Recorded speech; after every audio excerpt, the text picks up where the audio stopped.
Você muito bem comentou. Abril, comecinho de abril, dia da libertação, mercados caíram, era bear market, era vende tudo, era fim do mundo. Não só voltaram os mercados, como alguns deles até já ultrapassaram os pontos anteriores.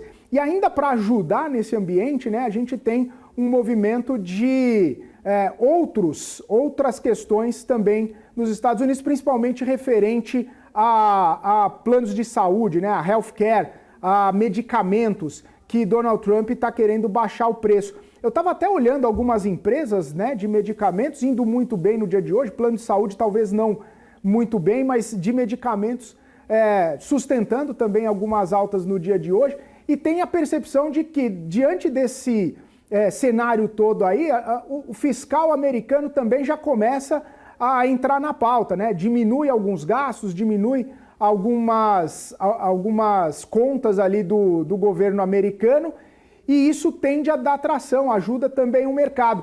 A gente vai vendo um ambiente, né, mais propício aí até para os ativos de risco, nessa tomada de risco, nessa até volta do apetite do investidor?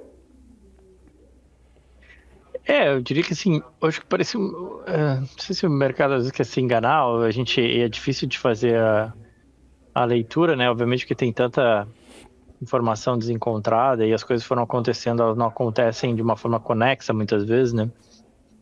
Mas aquela ideia de que Trump não sabe o que está fazendo e está atirando para tudo que é lado e que é um plano sem pé nem cabeça, eu acho que essa percepção é meio sem pé nem cabeça, assim, né? Ele foi eleito com um plano, com uma ideia, a questão fiscal sempre foi importante, essa questão dos medicamentos que você trouxe também foi uma que ele bateu muito.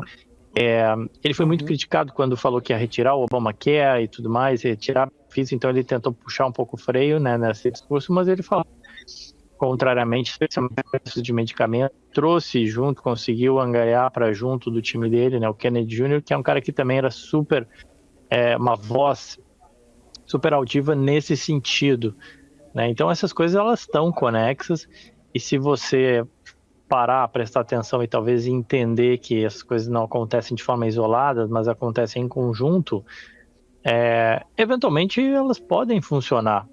E, de novo, acho que assim, essa questão fiscal é super importante que você trouxe, e esse foi um ponto muito importante. O próprio, quando você coloca o Scott Bessent como secretário de Tesouro, ele é um cara que falava muito sobre isso, né, e traz isso no discurso como algo extremamente importante.